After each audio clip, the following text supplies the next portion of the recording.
Hey guys, how are you? Good morning, good evening, and good afternoon, wherever you are. Welcome to the School of Rockstars. Today we are meeting another guest. What some of you might not know about me is that I love graveyards. Kind of creeps people out how much I like them, but there is something incredibly peaceful about them, and I feel very settled. I don't like churches, but for some reason adore graveyards. There's nothing more peaceful to me, and brings it back to reality that you're walking through thousands of lives.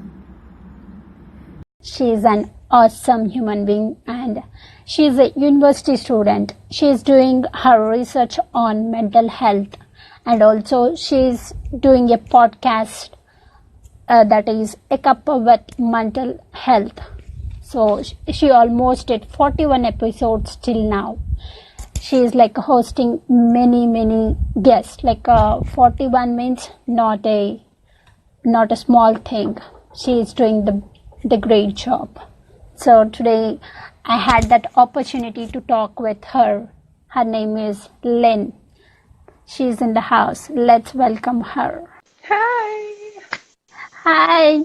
How are you? I'm good, thank you very much. How are you? Yeah, I'm good. And yesterday you went to TED Talk with the bow. So how was it? How was your experience there? Well, it was very empowering and enlightening. I've been to one of the TED Talk show, TEDx, and it was ended up making connections with some really nice people who were part of my podcast, and it was absolutely no different for this one, and I'm so happy it wasn't. It was an amazing experience. If anybody gets a chance to go to a TEDx talk or a TED talk or anything, please go and soak up that information. It is an amazing experience to go to. So yeah, and I got to meet the lovely Bo as well, which was awesome. And him and his missus, stunning couple, absolutely beautiful, inside and out. Awesome. You live in the same place or very far to the bow's place? Bo lives in London and I live in Yorkshire, in Sheffield in Yorkshire, which is about 2 to 3 hour train ride, drive ride, one of the two. But it's not far. I used to live in London, but I moved out about 11 years ago. But yes, it's not that far to get to. It's just obviously time restrictions and everything. Awesome. And when we can expect a TED Talk from you?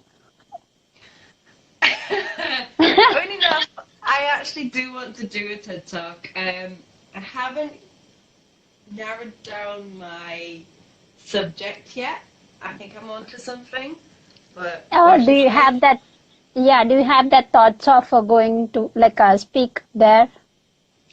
Yes, I would love to be able to go to speak and help people, and I am so in awe of the people that speak at any TED or TEDx show. I think that they are empowering and enlightening so many people, not just who are there, but anyone who watches it on the internet as well. And I think that they give so much information, so much learning. I was there for 4 hours and I learned so much about people and about what they were doing, and as well as just them themselves. And it was a beautiful experience. I could not recommend, if you're going to do one thing in your life, go to a TED Talk or a TEDx talk. I love to listen to those TED Talks. I listened hundreds of TED Talks on YouTube. Yeah, that's what I mean. It's not just about being there. It's also you get to experience it when you're sat at home. And it's an amazing experience. And before doing your interview also, I listened to a couple of TED Talks on mental health. Oh, great! Yeah, so that what questions I can ask you. So Oh, as Tommy says, you don't hold any punches, do you? You go straight for the kill. Go for it. I love it. And like, who was Lynn in the past? Who was Lynn? Lynn in the past? Oh, I don't think you would have liked Lynn in the past, if I'm honest. I don't think many people would like Lynn in the past. Lynn in the past was a very negative person, a very blamed the world, and it's everybody else's fault but her own. Like I come from a not so great background. I came from a mother who was a gambling addict. My stepfather started out to be a good man, but he was dragged down by my mother and became quite abusive. Not to me, but we did go through many periods, and he did actually at one point attack me. But I grew up with that. That was my life. So when and then I became a teenage mother and all that. And I love being a mother. Like nothing in this world would change that. But I did spend so much going, why is these people doing me wrong? What's wrong with the world? Why is it always me? And it was always self-pity and negative. And I had a realization which shook my world was in a week. It was about 3-4 years, no, that's it, longer now, about 6 years ago. Bloody hell, time flies. And 4 people in 1 week told me I was too negative. I had applied for a supervisor job in that current retail job. Oh no, it would have been 7 years then. Sorry, I'm losing track of time. But anyway, I had applied for a supervisor job at that current retail job, and the manager said I was too negative, and he was the 4th person to tell me I was negative in a week, and I burst into tears because I'd come to the realization of it's not the world, it's me. I have to take responsibility for how I'm feeling and what's going on in my life. And it slowly made a change in my life. And it's been, I would say probably that was the turning point. I mean, there's been many changes since then. But that was my one where I was like, right, maybe I need to deal with this. And it started a change. And like, what are those negative moments in your life? Like, can you share 1 or 2 those situations? Yeah, of course I can. For me, I've had a lot happen to me. I've had a lot of people, I'd say, stab me in the back as friends. But I think the main ones was I was too trusting on them. I've had people go as far as try to get my current partner off of me. But you can't take anybody off, I know that. And I've also gone through the negative parts that I then cheated on a current partner because I was so angry at the world and blamed him, and when really it was me. And these negative thoughts was so damaging, so detrimental to myself, my mental being. I went through a stage, I'll give you one example. I was friends with a person who was obviously not friends with me. They were friends with my then partner, and I was just the adult. I became close, but I realised I was being used as a friend, and it came as a real hard shock, and it was very, I was like, I've given my all to this person. Why are they doing this to me? I've tried to be friends, and I've tried to do this for them, and it really got me to the point where I sat on my sofa for no longer than that. Well, going on nearly a month, and I'd not moved, and my then partner was just like, "You've not moved off the sofa in nearly 4 weeks. The only time you've gone off the sofa is to go and sort out the kids." Because at the time, they were my only reason to keep moving, because they needed their mom, they needed to eat, they needed to get going, and they needed to go to school. And they were my reason for moving. And it wasn't until you turned around and went, you need to go seek help. You can't, you're literally stewing in your own soup. You need to move. And I did. And luckily enough, I went and saw a psychiatrist who helped me talk through a lot of stuff, which I realised was not related to that person, was related to my mother and how much I had tried to, because everybody wants their mum. Everybody wants their mum.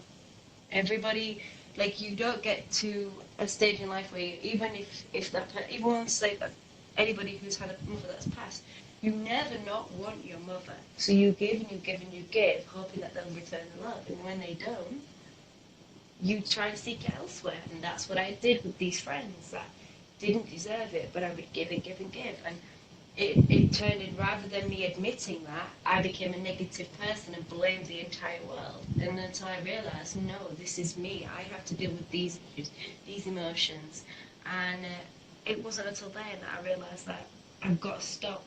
And it all came around the same time, to be honest. It was like that bus hit the wall big time, and it just kind of spurred on a massive change. And like during that period of negative, so did you get support from anyone? So you need to change your thoughts, or you need to change something in you. Did anyone tell you? This is the thing with mental health. People can tell you their ways, but it's only until you do your way to be able to get sorted out. I think I was told by everybody, you need to do this, you need to do that, you need to get sorted out. And it came from such love that I can't be mean about that. They cared about me. They wanted me to see that I'm okay, and didn't want me to go through this. But it was very much, well, you should be doing this and you should be doing that, and this might help you and that might help you, and more telling you than going and telling you their way, rather than going, right, you need this information, go figure out your own way. And it wasn't until I figured out my way and understanding myself that I was able to make that change. And I think that's a massive thing with mental health. It always takes realizing your way to do stuff, because mental health is different for everybody. Nobody works the same way. Nobody's brain works the same way. Nobody's thought process works the same way. So what works for one, I can guarantee, it could be the same technique but tweaked. It's still different. And that's the thing, is you've got to find your own way when it comes to mental health, and looking after your own. And like, what are the changes you did to your behavior or your daily routine? What are the changes that shifted your mind from negativity to positivity? Be honest, kind of had a bit of a breakdown. I'm not going to lie. Once you've realised who you were wasn't working too well for you, you kind of go, oh shit. And I had a bit of a breakdown. I'm not going to lie. I kind of thought, right, where am I going to start? Where am I going to start? And it was small things like, how am I looking after myself? What my thought processes are. Can I do this on my own? Do I need help? What help am I going to get? Where am I going to go to? And once you've started questioning yourself, and once you ask the questions, you better be ready for the bloody answers. Because those answers are going to hit you hard. They're going to hit you hard. And that's where I started. I started with the questions because I was ready for the answers. And I think if you're going to ask yourself those questions, you've got to be ready for the answers, because they start your habit change. And like, what are the things that really helped you in this paradigm shift? Like, books helped you, or what are the things that helped you in this process? Well, I'll be honest, I've only been into real hardcore into self-development since about 2016, because end of 2016 was a horrendous year, kicked my ass. I was like, I'm going to be positive, I'm going to change my life, I'm going to do this, and it literally kicked me 6 ways from Sunday. I'm not even going to, I was betrayed by a friend, I was ripped off thousands of pounds by a car, I failed exams, and I was just like, it was like decided to change my life, and then the universe went, hold my beer, let me just make sure you want to do that. Let me kick your ass before you realise you want to do it. And people, I swear to God, if you decide you're going to change your life, it is going to kick your ass harder than you've ever, proper steel toe cap boots straight up your backside. That's what's going to happen. And that's what 2016 did. So end of 2016, I decided I was going to change. And I started looking into self-help stuff. And I was like, I found, the first book I found, it was an audiobook. So I was like, I don't have time to read books. It's bullshit, people. You always have time to read. If you do it on the toilet, there's always time to read. That's where I do it now. I read on the toilet. But I didn't have time to read, so I thought, right, I'm going to go into audio books. And Yes. by fluke, I found this book that said, You're a Badass. And I was like, I like that title. Why not? Why not? It's by Jen Sincero. If you've not heard of her, go. She's a real kick-ass woman, and I love it. And basically, I listened to it. I used to scooter to my college, push scooter. It'd take me about 50 minutes to an hour each way, and I would basically listen to it there and back, there and back, there and back. And when it came to the beginning of 2017, I was just like, right, if I'm going down this path and doing it properly, and I delve deep into self-help and self-development and personal development and any kind of development you can think of from every neuron you could possibly develop inside your brain. And that book just changed my life, because after that book I found Evans, and I was just like, what's this, your one word? What's this? And I found also him on Evan because I was looking into Tony Robbins. I was like, oh, it's that guy from Shallow Hal, I know who he is. And then, because I love that film. And then I found Evan, and then I found his book. And between Jen Sincero and Evan, I was like, this is my path. This is where I need to go. I'm not sure where it's going to take me. I have no idea what I'm going to do. But this is the way to go. And from then on, I've just developed me. And again, it's kicked my ass several times. As I developed and grew, I lost a partner because I carried on growing and we didn't grow together. And this is going to happen. When you develop yourself, you are going to lose people. And if you're going to, trust me, let them go. If you're going to grow and they're going to resent you for growing, please let them go. Just, it's gonna sting. It hurt me. I thought this person I was going to stick with forever. And it didn't, but I knew that was not right. But I'm been doing this for a couple of years now, and I'm still learning. And I never not want to learn. I always want to learn. And what is your one word? Help. Help. Yeah. Awesome. Help. Because yeah, I see that you believe that asking for help is a strength. Oh yeah, asking for help is the biggest strength. I preach this like it's my church. I honestly, help is asking for help, especially around your own flaws or weakness, because you can ask for help on a daily basis. That can be, can you just help me paint this? That's just bog standard help. Can you just help me carry this thing? You don't have a problem with that, but going, I'm struggling with this feeling, can you help me? We really have such a stigma about being able to understand our own emotions, and if we don't help each other to understand them, how are we ever going to get there?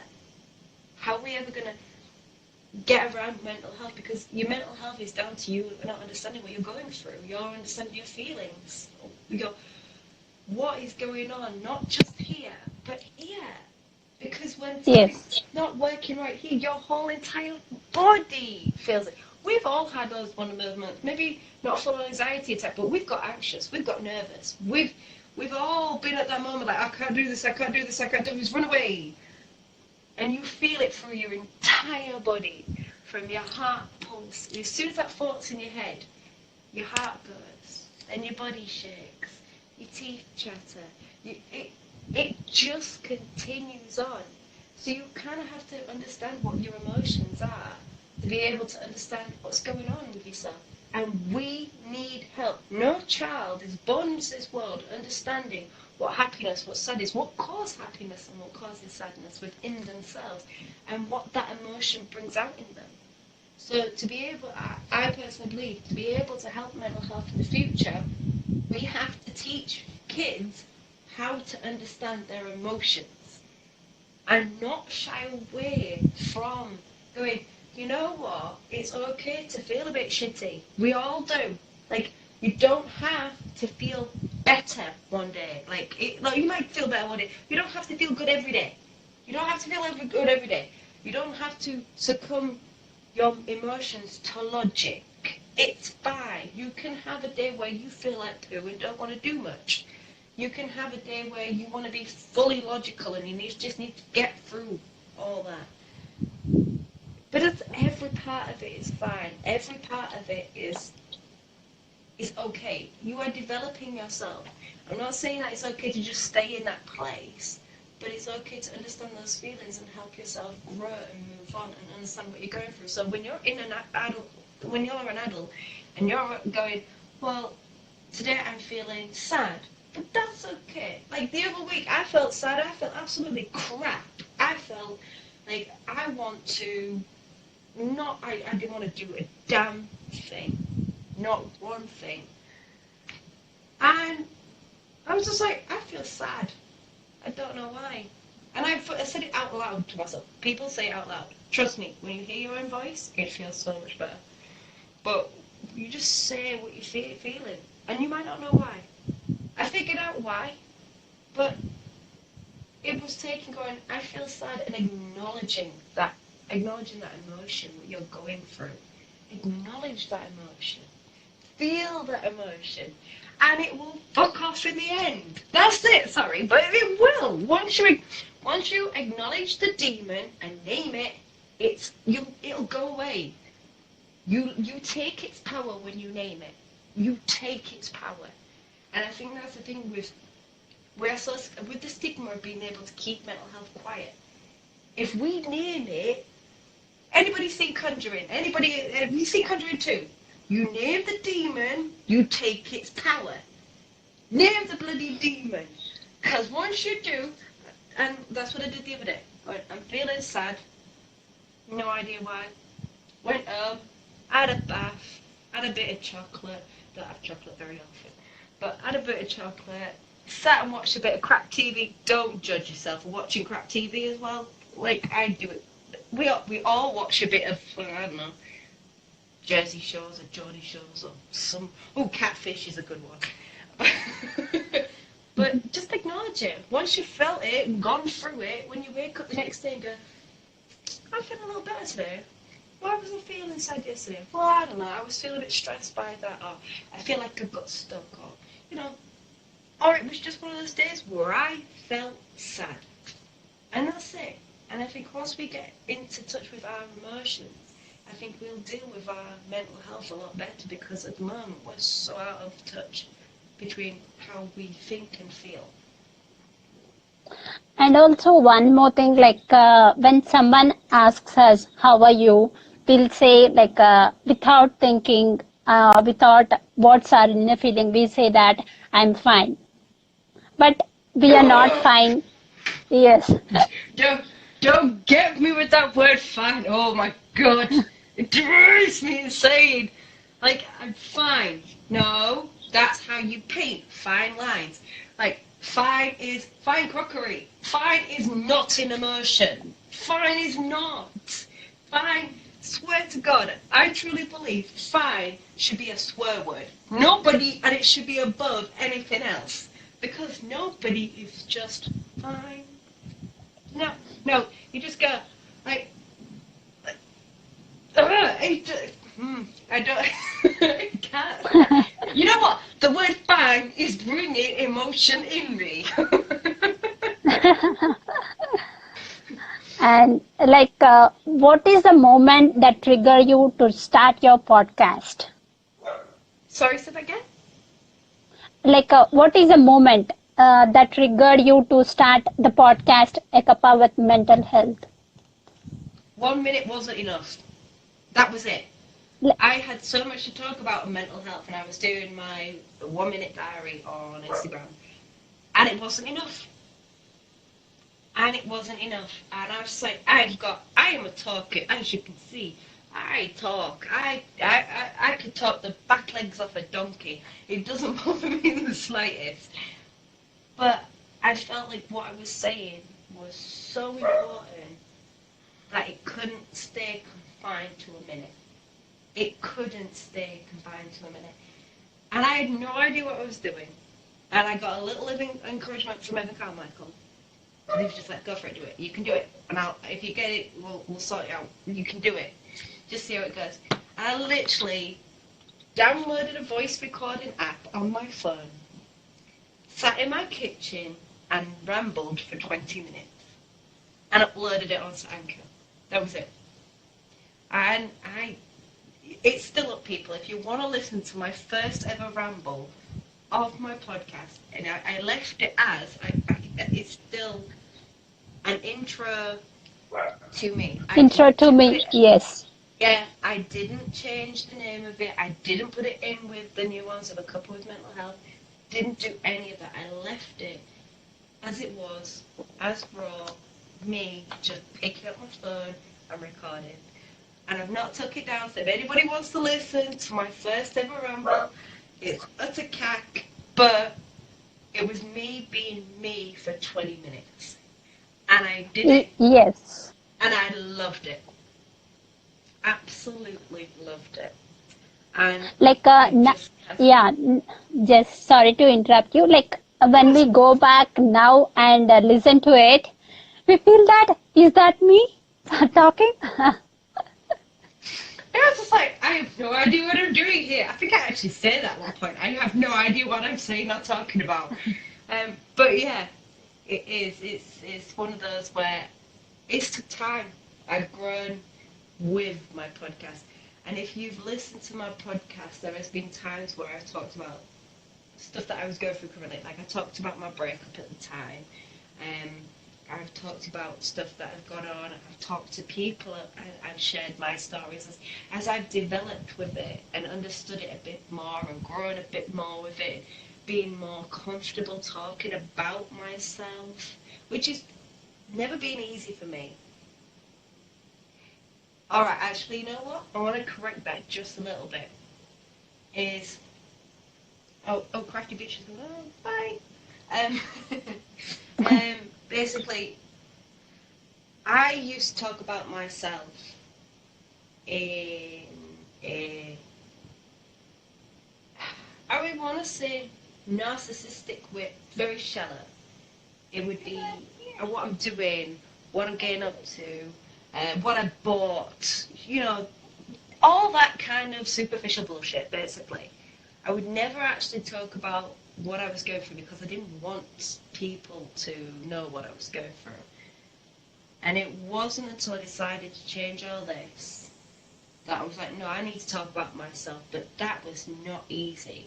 It was not easy. I'm not gonna lie, it was easier because I was sat on my own in my kitchen. Like, there was nobody to judge me but my cat. But it's literally like, I just did it. I just went into it. And it's come talk about myself. Like, I've talked to people that I don't have the most easiest life, as I said earlier. And there's lots of stuff that would make a lot of people uncomfortable that I talk very freely about because I believe that's how I should. I mean, there's a lot of stuff that I don't quite talk freely about. There are still uncomfortable things, but I'm still working through stuff. And I don't hide it that I'm still working through stuff. I'm working through 33 years of crap. and I'm working through back it all and to be able to go to the future, and that's absolutely fine. Like, oh no, not fine, that's great. But see, catch myself there. But it's Yes. it's one of those things that you just gotta figure out. You gotta figure out your past, but don't hold on to it. Move on to the future. Yes. Like, I believe that our future should be bigger than our past. I think it's one of those that you should never forget what you've been through, because there are lessons in everything that you've done. Yes, Forgive. exactly. Forgive your past. There are a lot of things that I know could be held on to from my past, and many would say I was well within my right to hold on to the anger. Very well within my right to blame other people. I didn't ask for this situation. I didn't ask to be here. I didn't ask to be put through all this. I could continue to say that, but I'm not going to. Forgive the past, but don't forget it. Learn the lessons and help those lessons for the future. Yes. And how do you choose your guest for the podcast and how you contact them? How do I choose them? I don't know, I just get a feeling. I just like, I want to ask. Honestly, I want to ask them. I want to ask them. I want to know. That's the thing is, mental health is not, everybody has it. So I'm not going to stop at one person. I'm going to go from, if I can ask the Queen tomorrow to be on it, I would. If I can ask the average Joe out of the street tomorrow, I do. Because it's one of those where everybody has mental health. So if everybody has it, why are we not looking after it? So I want to speak to everybody. I want to know everybody's story. I want to speak to those people that are challenging us. I want to speak to the people, even if they've not been through it themselves, what their experiences are, what their thoughts are. And if those thoughts are different, maybe we could change their thoughts, or maybe we could challenge their way of thinking. Something that brings on something different. Like, we should always be challenging our own thoughts, even if we think we believe what is true. Do we really? Do we know everything? Hell no, we don't know everything. And that's the whole point. We should always challenge it. And that's what I try to do with my podcast is, the more people I get on to speak about mental health, the more we can challenge those thoughts and understand each other's feelings at the same time. Awesome. And you did almost 41 episodes on your podcast. That's great. Yeah, it's building. It's building. Yes. You are in the stage of becoming. I always want to be the Yes. stage of becoming. I never want to feel like I'm on top. Because where are you going to go from there? You get to the top and that's it. Where are you going to go from there? I always want to be in learner mindset. I always want to feel like I'm just starting. Because where's the challenge when you're on top? You're above everything. What they say, if you're the best in that room, leave the room and find a new one to be in. Because I don't ever want to be the top of anything. And what is your morning routine? I see on your stories daily that you flex your eggs, flex the eggs. I do flex it. I'll be honest, since starting uni, my morning routine has had to adjust, because some mornings I am literally rolling out of bed and going straight to uni. And I have to travel 2 hours one way to get to uni, so it's quite far. But my general routine, if say I haven't got uni, my general routine is I wake up in the morning. I've made waking up fun. Nobody really likes waking up, and nobody likes getting out of their bed.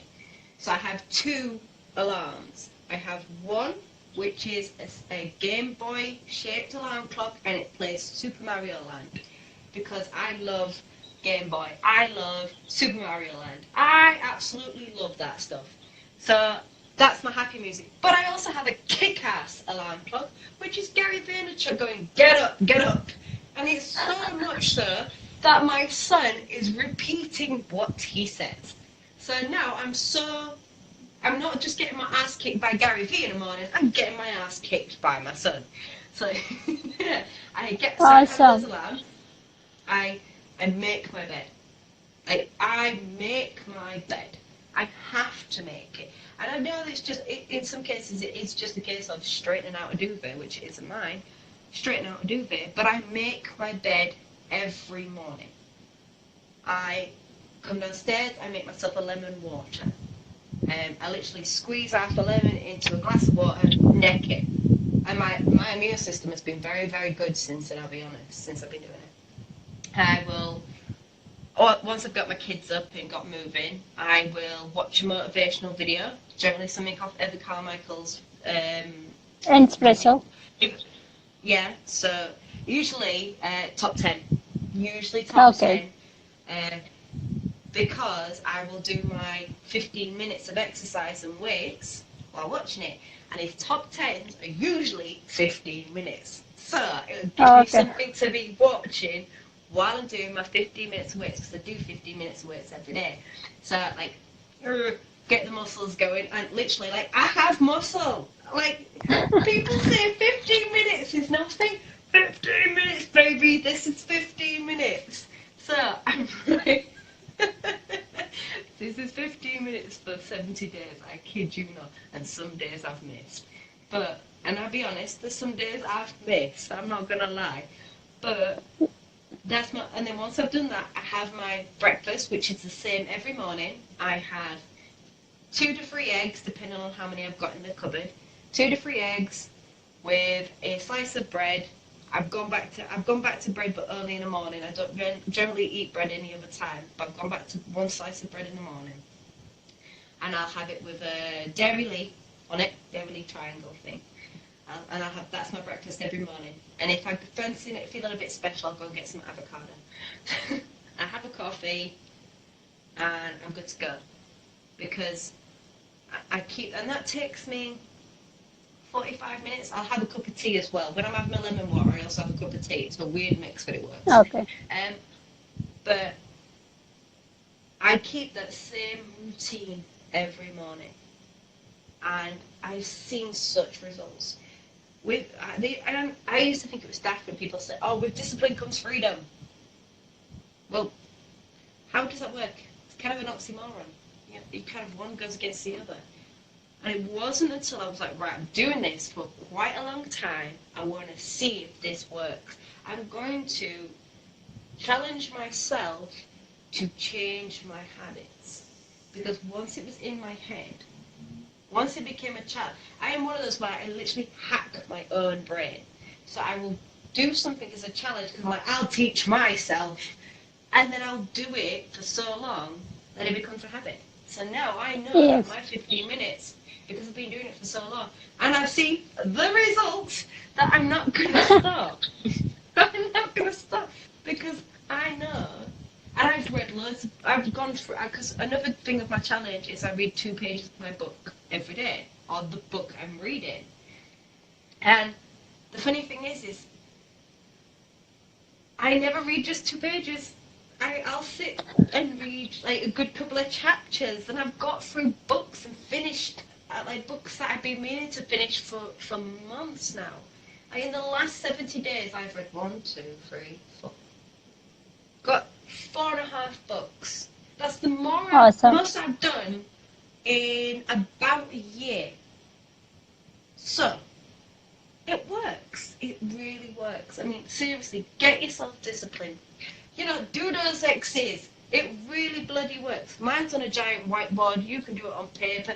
Hell, pin it to your forehead if you need to. But it really does work.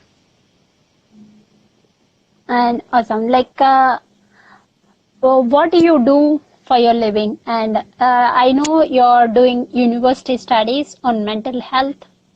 And like, how do you fund? Yeah. What? I'm currently doing in uni psychology with counselling psychotherapy.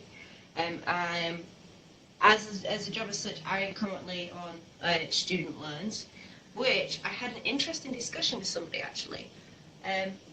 In the UK, student loans are paid, are funded by the government, and then once you earn, you give back. You earn a certain amount. Once you get past the threshold, you give back. I have every intention of, and I will pay back every penny that the government has given me. And the simple fact of is, my government has given me a chance to be educated to help others. I owe them that, and it's on my thing of, even if I never fully pay them back, I will make, because I've known people to cap themselves to be able to go, well, because there's like a loophole, if you don't earn over a certain amount, then you don't pay back, and then after 30 years, it's stricken. I'm like, no, that's never going to be me. I'm going to pay back as much as I can because I was given this opportunity.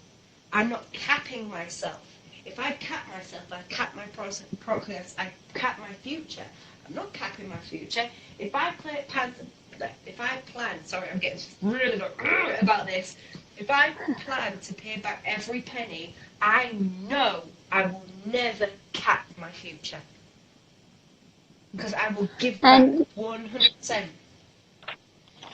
And what do you do? Like, do you do any part-time job, or how do you fund yourself? I do have government assistance. I don't. My children do. They are disabled. My son is autistic, and my daughter is type 1 diabetic.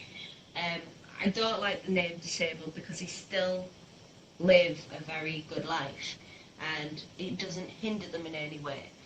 Or I make sure it doesn't hinder them. I tell them they can do anything. They can be anything they want to be. Like, just because you are autistic, just because you are a type 1 diabetic, and you have to make adjustments. Adjustments do not mean you have to hold yourself back. But in between that, I think like do the odd thing that most people do, like sell stuff on eBay and make a bit of cash that way. And I'm lucky I live in the UK. I am blessed that I live in this country. People badmouth it, but I know I was given such a good start by being born in this country that I am going to give back to this country because it gave me. If I was born in a different place, who knows to say that I would have the same opportunities. I was given these opportunities. I ain't going to badmouth. Yeah, don't get me wrong, this country isn't in the best place. But me and my life, I know without the government's assistance on many things, including the NHS, even though a lot of it's gone privatised, I would not be alive today. I nearly died. And I had an ectopic pregnancy before I had my son, and I nearly died. And that's the first time actually I've ever announced it out loud. So you're actually the first person outside of my close friends that actually know that. I had an ectopic and I nearly died. So there you go, people. That's something new that you didn't know about me. And if it hadn't been for a doctor who had, we all thought I was having a miscarriage. And turns out that if a doctor hadn't have said that he wanted to double check because I was in a lot more pain than I was expecting, I wouldn't be here today. I would have bled internally and died. I'd got to 9 weeks pregnancy. It was in my tube. My tube was starting to rip, and I had a scan at 10 a.m.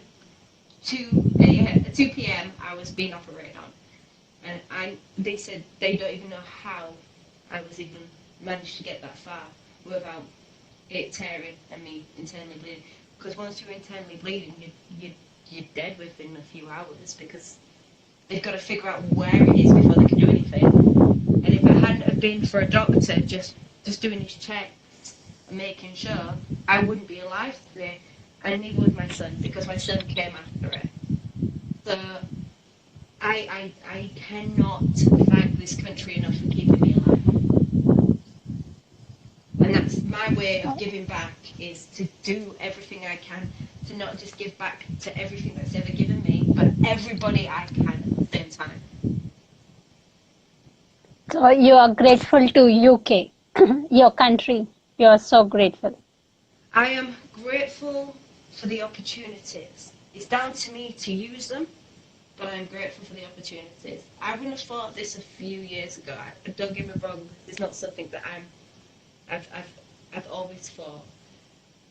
But realizing the place I live, the opportunities I have, I've got one of the best starts. It's up to me to take those opportunities and change them into something great. And one more question regarding the mental health. Like some people think that if you share our experiences, what we are going through, they feel shame. Like it's not good to share. But without sharing those, they will end up to suicide or like the bad events. So, do you think like? Like I listened to one of the TED Talk. The title is "No Shame in Taking Care of Your Mental Health." No, there isn't. There isn't any shame. I think Yes. it comes back to the understanding your own emotions. If you understand what you're going through, there would be no shame because you know yourself. You understand what you're feeling or what somebody else is feeling, and I think that's the whole point of it. There is no shame, but we're told it's shameful to be emotional, and it's emotional. It's calm down, love. You'll be all right. You know, it's that shoo emotions into the corner. We have to be logical all the time. We are human fucking beings. We are supposed to have emotions. If we was meant to be logic 100% of the time, we would be robots. And I've had more emotional outbursts than anybody to say that I know I am no robot. So, I think it's one of those where there is no shame. There's no shame in what we naturally do. It comes along the same lines as we all go to the toilet, there should be no shame in that. We all have sex, there's no shame in that. Hopefully we're all having it, but but we're all doing these things that are natural, and our emotions are natural. We were given these. We are born with these emotions. Hell, we are born with emotions before we even know what language is. When you are hurt, you cry before you can even say what's hurt you. When you are happy, you laugh before you even know what happiness is. We are born with instincts of emotions before we are born with, before we know anything else. Everything else is instructed. What you are born with before you are born with anything, before you do anything else, is you are born with emotions. To be able to express yourself freely. Now that doesn't give you the right to be an arsehole, I'm just saying. But when it comes down to it, we are given these emotions. Why is it such a bad thing to speak them? If I'm feeling sad, hell, I'm saying I'm sad. If I'm happy, I don't know why, I'm cheering. Like, I swear to God, I will skip down the street.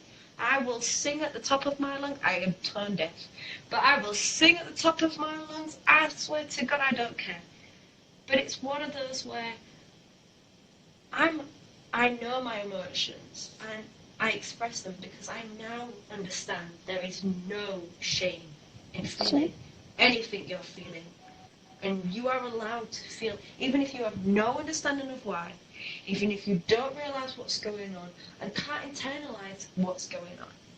If you feel sad, feel bloody sad. Get that tub of ice cream. You know, sit and watch crappy movies, cry your eyes out, do whatever you can. Go get yourself in a bubble baths are amazing. But like, you've got to do what you've got to do.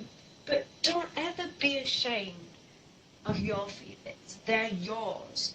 There's a reason why you feel like that. You might not know at the time, but never be ashamed of something you are born with. You are born with these emotions in the same way as you're born with everything else. No, Tommy, you really don't want to hear me sing. Just a fun line. Like, oh my God. Damn you, Tommy! No, I can't think of a bloody song. Get me on a karaoke machine, it'll be totally different. I love karaoke. Everybody sings terribly, it's great. So, just you said you have to express your feelings. So, we are asking you to sing. So, just one or two lines for us. Oh my god! Alright then, Juice. Give me a song. What we got? You know what? You lot have all been chatting. I've been watching your conversation. And Bill, what you said earlier was very, very sweet. Bless you. But go on. You're all wanting me to sing. Give me a song. ABC. I don't. As in Michael Jackson. ABC. Easy as 1, 2, 3. I can't remember the rest. Give me another song.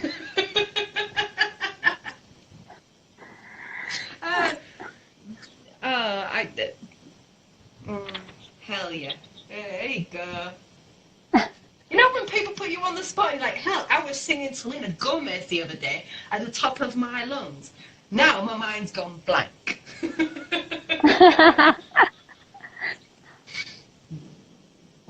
Yeah, sorry. We got sidetracked. Yes. Yes. Like, from the band, I'm sorry, Tommy's put from the band I promote. If also one of the things I also do is I help with a band called Shonin. We have one of our first big gigs, and they actually a lot to do with mental health as well. It's one of the reasons why I said I'd help is because all of their songs have meaning to mental health, and like some of the lyrics, like Sunshine. If you ever want to go check them out, they are on YouTube, Facebook, Amazon. They have an EP, Sunshine, Sunshine after the rain, after the doubt, and I love that line because you know that help is sunshine after the rain of feeling depressed and after the doubt of yourself. It's absolute. I love what they do. Sorry, you were saying about it, but yeah, go and check them out. They're amazing. and awesome. Like, what is your take on is social media hurting our mental health? Oh, you started one with there. I believe social media is a tool. That is my thing. It's the same with me. The problem is when a tool gets used, it's demonized. It's like money. Money has no feelings, it has no emotions. It cannot do anything that you don't want it to do. It just heightens who you are. And that's what social media does. It doesn't change you, it just heightens who you are. So if you was, I don't know, somebody who cheated behind their backs of the partner, they just use social media as a way to do it even more. If you're a person who you know, was a bit stingy when it came to money and was always trying to rip off people when you didn't have money, when you're given money, you're going to do the exact same, but in bigger, grand ways. Social media is not the bad guy that it's made out to be. It is a tool. It cannot do anything you don't want it to do. Is it an inanimate object? Would you get angry at a chair because it was sat on by the wrong person and broke? No, you don't get angry at the chair. You get angry at the person who sat on it and broke it. It doesn't do anything you don't want it to do. So stop blaming the actual tool and start blame the people who use it. I always say, a hammer in one hand can build a home, a loving home for a family. A hammer in another hand is a weapon and can murder somebody. I know it's a bit dramatic, but it's true. That hammer, Yes. It's not the hammer's fault that he's gone and done that. It's down to the person. So social media gets such a bad rep. But before that, it was other things. There's always been something that's been demonized because of the way people use it. Nothing can happen unless somebody uses it. And everything that hasn't got thoughts or feelings cannot be used in such a way. It's down to the person who has the intent behind. And if you have bad intent behind what your actions are, you're going to use that tool to enhance that bad intent. If you have good intent behind that tool, you're going to use that to use for good intent. It's not Yes. the tool's fault. And I really, it drives me insane. I mean, I have had to back away from a few arguments. So like, well, there's this platform and people use it. It's a platform. You can't put anything. It's a shelf. You put something up there. It's not the shelf's fault. People put stuff up there. It's like, yeah, it's one of those things.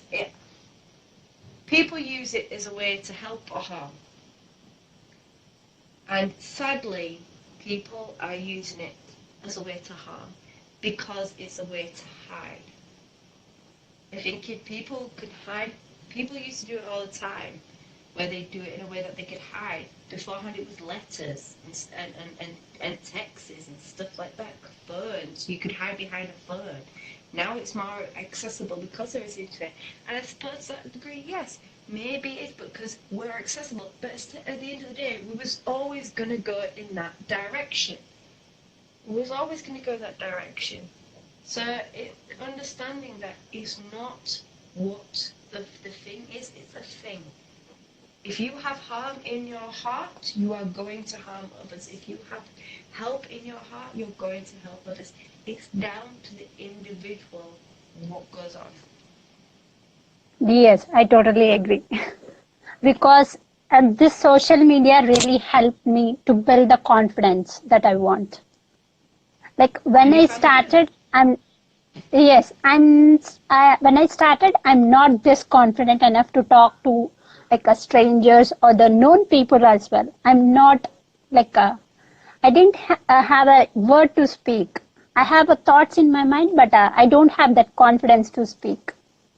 And I've been watching you. You've grown quite a lot. You've grown massively.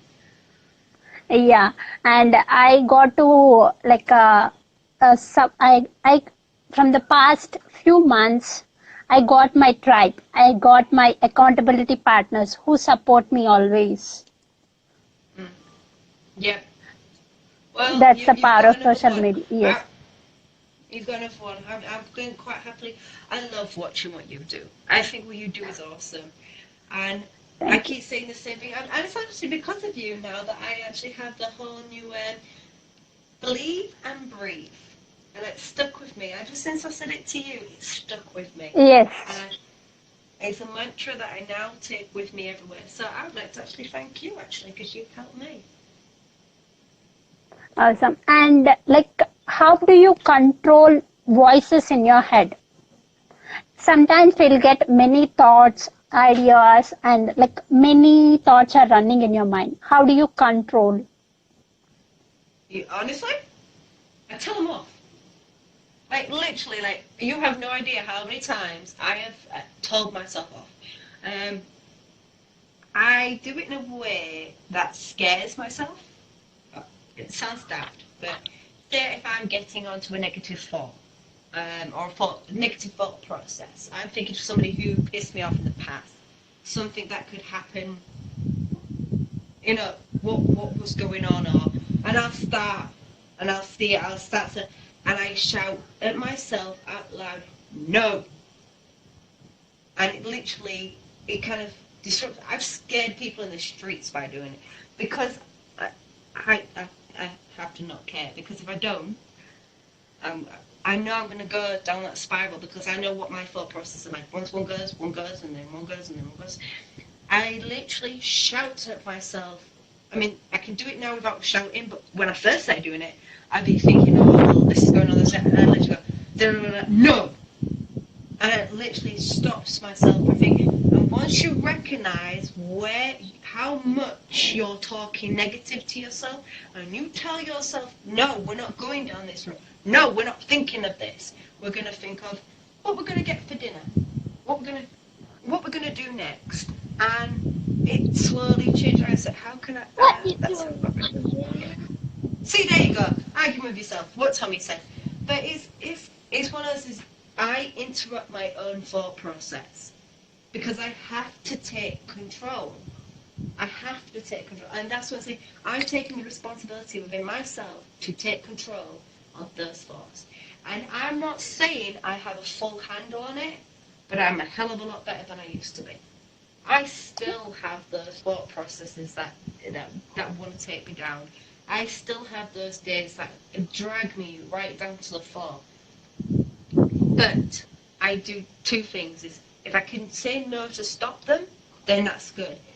But also if I know that I took that, if that day is the day where I'm down, those thoughts have kind of took on and I'm really doubting myself, I take that day. I take the hit. I think if you accept the hit, it's a day. Give it a day, don't give it a week. Lynn, so it's almost 1 hour. That's why live ended. Yeah, yeah, it cuts out after an hour, doesn't it? I only learnt this like the other day, so that was quite interesting. So yeah, I'll say take the hit, accept that it's that day, and that day you've had to take some self-care. You've had to accept that it's gone down that path. If you accept it, again, we go back to the name of the demon. I felt sad because of this. I felt angry because of this. These emotions. You take the hit for the day, and the next day you start again. Don't keep going. This is going to last forever. It's a day. Today has been bad. Tomorrow could be better. It could be worse. You don't know because it's not the next day. So take the hit, make yourself better for that day, and then move on to the next day and start again. So that's generally what I try to do. And how do you deal with sometimes we feel very depressed and we don't want to do anything, but during that moment also, how do you get stuff done when you are depressed? I don't, and that's okay. Okay. I don't I know the people say that you should get moving. Do you have? Do you feel regret? Yeah, but that's okay too. Okay. I'm not going to tell you any magical thing about how I'm able to get myself moving and make myself feel better, because for me, I like to put a bit of music on and I'll get myself moving. But sometimes I don't do that, and that's okay. Sometimes, on days where I feel absolutely wank, I literally go as far as my toilet and the kettle and taking my kids to school. That's it. And that's okay. I think it's one of those where we are told we need to be pushed and pushed through, and we can, and yes, in some cases you can push through. But those days that you can't push through, put the kettle on, get some biscuits, and go back to bed. You're no good to anybody or yourself. And that is okay that you're no good to anybody that day, because you've accepted that, you know what, today I need to be me. I need to be just me, feel what I'm feeling, and you know what, anybody who's around you will fully accept who you are and what you're going through. And if they don't, get rid. Because your mental health does not need it. You're already going through shit, don't make anybody else bring you any further down. Honestly. And so, you do meditation and you do exercise. What is the connection between yoga and its to the mental health? What is the connection between? Yeah, what is the connection between yoga and mental health? Well, I'll be honest, I've very rarely done yoga. I do stretches, and that's about as much as it gets. But for me, it's a breathing technique. It's listening to yourself. It's taking the time in within yourself. I found my mindfulness really worked for me, and now I take it into walking. I do my meditation is more through walking. I put my headphones on and I go. If I'm out in nature and I know I don't have to deal with people talking at me, I take my headphones off and listen. I found a gorge that's not too far away that I can stick my feet in the water and meditate until my feet are icy. It's just reconnecting with yourself. And even if that is just reconnecting with your breathing. And yes, we know, Tommy, you love yoga. Yes. He's a yoga geek. Yes, he's going to be teaching us all. Yes. But it's one of those where I think if you can just reconnect with yourself or find a way to reconnect.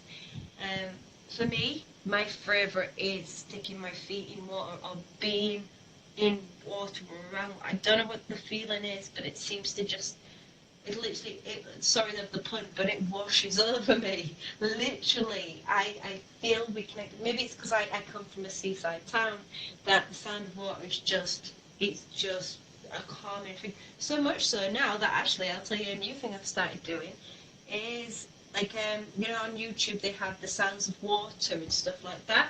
I put that on when I go to bed now, and it helps to just calm me.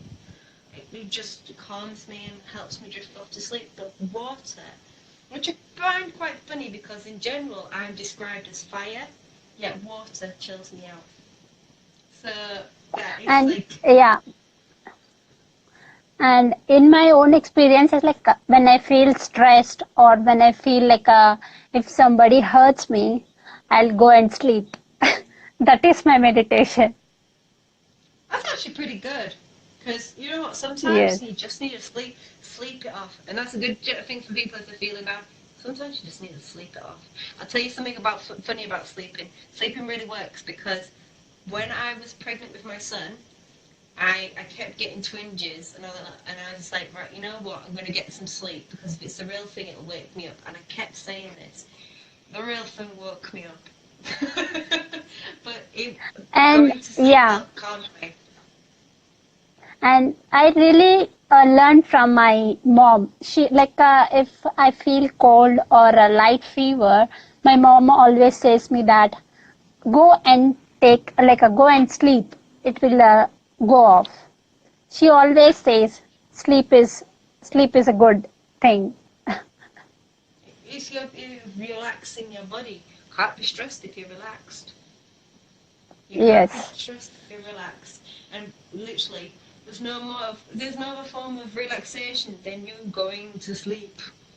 I've Sleep. actually fallen Yes. asleep a few times in meditation, so it definitely works. Yeah, for me it's like a meditation. If I'm depressed or stressed or if somebody hurts me and I'm crying, I'm in the mood of crying, I'll go to sleep. I'm gonna say this one for you. If you ever feel like crying, cry, then go to sleep. Because Yes, I'll you've do let that. Yes. because you've let it out and then you're sleeping on it. So you let it all out and then you're relaxing. I do that and it works massively for me. But yeah, if you ever feel like crying, cry and then go to sleep. Let it out. Don't hold it in. Let it out. Yes. Like after waking up from the sleep, it gives me like that feeling is unexplainable. It's like an awesome experience.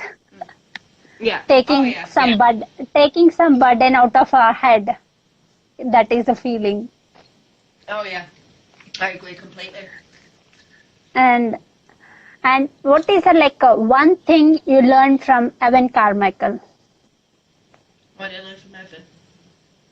Cheesy as it sounds, believe. Because what else is it that he entails? It is belief, it is self-belief. And because of him, I then found Lily, and then my entire life really did change. And he gave me the self-belief. And he did it again with my podcast, and he continues to provide that for people. And it's belief. And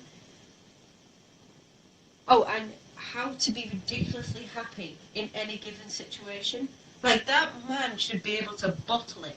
Like, if he bottled it, his pure happiness, he could make millions. Because I've never known anybody to be genuinely that. There's nobody I've ever known on this planet to say when something happens, bad happens, it's the best. It's the best. Yes. And I'm just like, that's genius. You're literally taking out So I've changed that for myself. Of what's the funny part in this? What's funny in this? So rather than saying it's the best, because I can't always say it's the best, but I can find something funny in it. Awesome. And you did like Lily is your life coach. So what is the one thing, the best you learned from her during those experiences and the time you spend with Lily? So what is the one thing that stuck you? When you're ready to change, something will come. And I used to sort of think that, and then I met her. And she was the change that I was waiting for. And then through her, things have come. And I've spoken to her about this. I do believe I'm ready for another change. I do believe I'm ready for something big's about to happen to me. And it's the first time in my life I truly believe that it is good. I truly believe that she has given me, through everything that I've done with her and worked through and been a part of with her, she's helped me become so much more than what I was to develop to what I'm gonna be. And I honestly couldn't thank her enough. I don't just see her as a coach, I see her as my friend. Like, any good mentor is not just a mentor, they are your friend as well. And sometimes they don't even realise it, and you don't realise it, but they are your friend. And that's how I see Lily. And I'm happy for her when she's happy. I'm sad for her when she's sad. Everything that she goes through and she shares is inspiring, because that's what I strive for. And I'll say she's not just a mentor, she's my friend. She is my friend. And I've spoken to her about many things, and she knows stuff about me that I haven't really expressed with anybody. And I am so thankful for her and to be part of everything. She brought me into her world just by her talking to me. And in doing so, I became part of a tribe bigger than I ever thought was, because she literally dragged me out of the old tribe I was in, that was dragging me down, into this new tribe of people that are just amazing. Absolutely Lifting amazing. you up. Yes. Like you, Tommy, Burr, everybody. Hey, Bercy. I say that. This massive tribe that I couldn't have been a part of if I never met Lily. And I couldn't more thankful. And it came from a comment. People never underestimate the small things. Because the small thing, like me winning a comment, of the Believe comment of the day, an hour with Lily, changed my fucking life. Like, and I swear to God, I could not thank that comment or that moment. And I nearly did not put that comment. I nearly didn't put that comment. I was in a rush, and I was like, should I write it? And I was like, you know what? I really believe in what I'm saying. I'm going to write it. And then I was bang out the door. And look at that. Everything's changed. Like, seriously, never underestimate the small things. The small things have always made a massive difference in my life.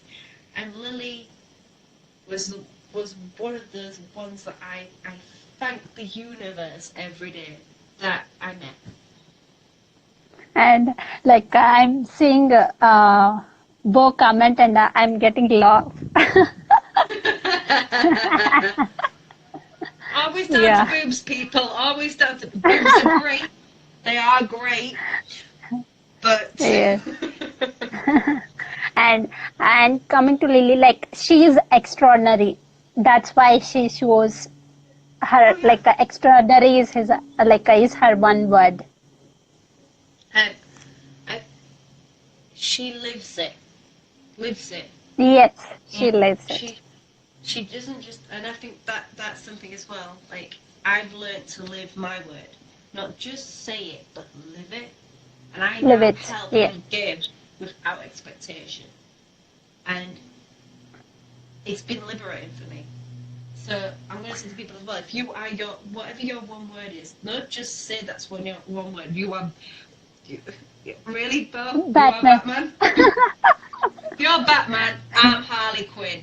But, but it's like, don't just say your word, live it, breathe it every day. And if you don't live it and breathe it every day, then you're not in sync with your word. Like, I don't even know why. I'll give you something as well. Going to university, there's a man that I see, a homeless man that I see every day that I go to uni and get the train. And I don't know why, but for some reason, I felt, out of everybody that I'd ever seen, I felt instinctively to help him. And I said to myself, if I see him today, I'm going to empty the contents of my purse and give it to him. And I gave it to him, and he said thank you, and that was it. And I walked off, and I was like, I don't know why, I just felt the instinctive need to give him it. And whether or not how he does his life, I just had to. And that's when I know, like most people are like, don't give it to a homeless person, they're gonna just spend it on like alcohol. And I was just like, that's them, it's not me. I felt the need to help him, and I'm gonna do that. And I actually don't know how much I gave him. I just gave. Because I wanted to help. And it was just like, was this feeling inside of me. It's like, and now I know that I live and breathe my word.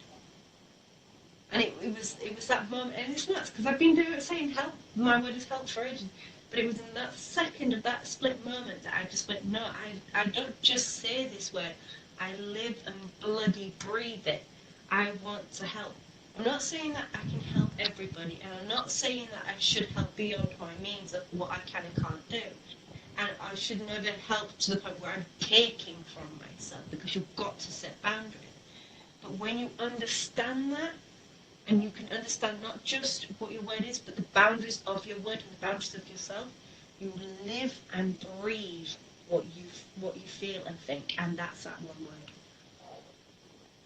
Awesome. And like you see the content what Bo is making, and yesterday you met Bo in person. What is the one thing you learned from him? He is a Batman. Apart from Batman. So you've given away your secret identity, Bo. I don't know, just to be genuinely you. Like, you can feel it. It rains from him. Like, he's like this aura. And it rains. It's when somebody is authentically themselves, they have this glow about them. And it's odd. I've never actually seen it in person until birth. And everybody else I've ever seen who was generally them was still holding back, still stopping from being themselves. You could feel there was something stopping. They were glowing, but not at their brightest state. They still weren't authentically fully them. You're welcome, Bo. But honestly, it's like, like literally, you see how bright my walls are? Glow! But you can feel it. You can generally feel it. And it's nuts. I've never felt that. I've never felt someone who is authentically them as they live and breathe. And it was such a like, I'll be honest, but I went home and I was like, wow. I've never felt that. And I want, it's like a drug. You want to feel it more. And I'm like, oh my God, what have I been around? And it's that weird. There's only one or two people in my life that I've gone, they are them, but to a certain degree.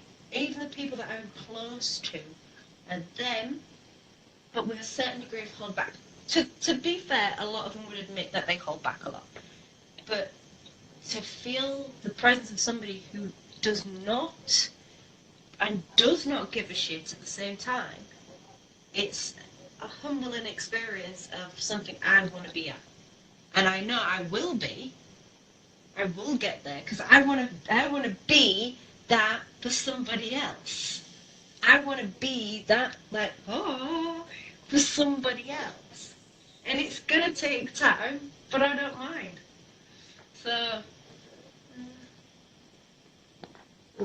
yes, it was a Speak very pleasure to freely. meet you. Yes. It really was. And I'll be seeing, don't worry, I'll be seeing you again sometime. Not to sound stalkerish, but I will be seeing you again sometime. and like I'll tell you some names. So when you think of that person, what is the first word or the what is that first feeling you get in your mind? Like Tom, Tommy Trasher. What is the one word when you think of that person? Funny. It makes me laugh. If I could do two, it'd Awesome. be funny and caring. Because I'm torn between those two because he's just as funny as he is caring. Yeah, Tommy. I'm And talking about you. Alex.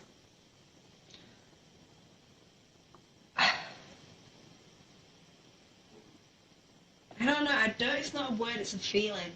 I want to give him a hug. I just Awesome. want a hug. It's like I don't.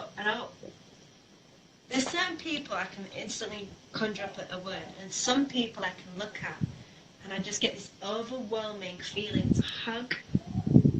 And he's just one of them. I just go, no, give me a hug, dude. Kind of like that's literally it. I don't know why. I just feel like this overbearing need to just like give him a hug and tell him it's gonna be okay. I have no idea why. It's just something I just feel like I want to do. And Cynthia, the crafty beach. You know her. What is the one sentence or one word? I don't know her very well, Okay. but I'm gonna go for interesting. I think she's got a story Awesome. to tell. And she has a lot to tell. And I think if I had a word also for you, I'm gonna say one for you. yeah.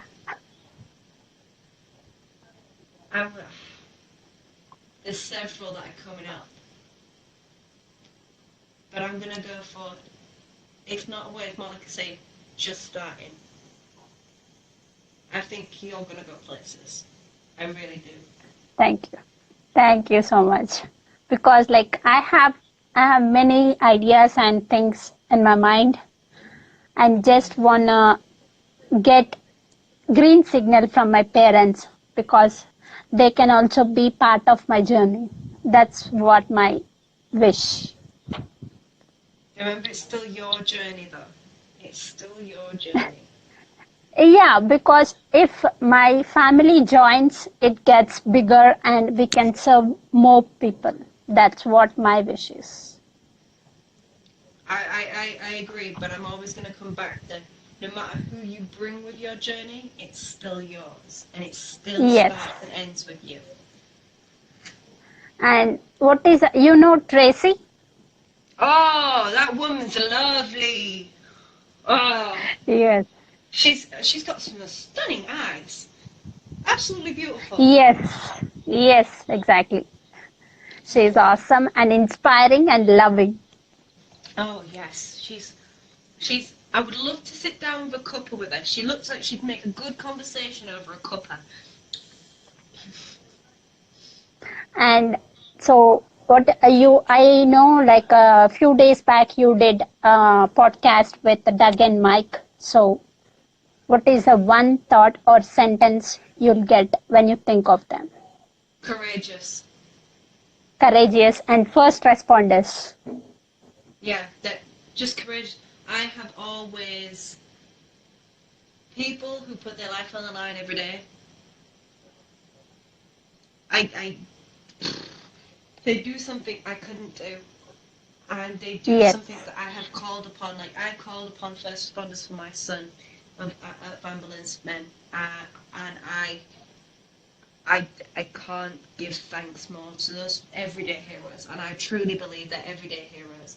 So courage is it's not even enough. Courage is not even enough. There is no word. Awesome. And it's gonna end like, can you give me one suggestion or advice to improve myself? Always learn. There's always something you can learn, whether it be about something else or yourself. Always, always want to learn. Always be curious. Question what you know. There's every time you think I can speak for myself, every time I think I found myself, I'm breaking something else open and finding new levels every day. So just constantly be learning and know that it's going to be, you might not be where you want to be, but you're going to get there. And it takes day by day, and just keep going. Just keep doing it. You've got it in you. I truly believe that everybody has it in them to be fucking tastic, and I feel it here. You can do it. I truly believe that. And if not, and if you are struggling, ask for help. Awesome. Thank you so much. Thank you so much for your time. Thank you. I love this conversation. This. You need to do more of these. These are awesome. You got going and just those questions are proper knockout questions. You can do it. Oh, Tommy's gone. Bye, Tommy.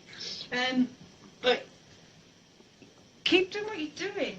You've got something awesome here, and I absolutely love watching your stuff. You bring like positivity, and I'm like, you're helping somebody else's mental health too, and fucking love that. You know, well done to you. Awesome. Thank you. Thank you so much. You're welcome. Absolutely welcome. Thank you for having me, and thank you for everybody who came to watch as well. So grateful. Yes, special thanks to Tommy. Yes, special thanks to Tommy, Bo, Michael, and Yuko. They're awesome. Thank you. Thank you, everyone. Have a great night. You too.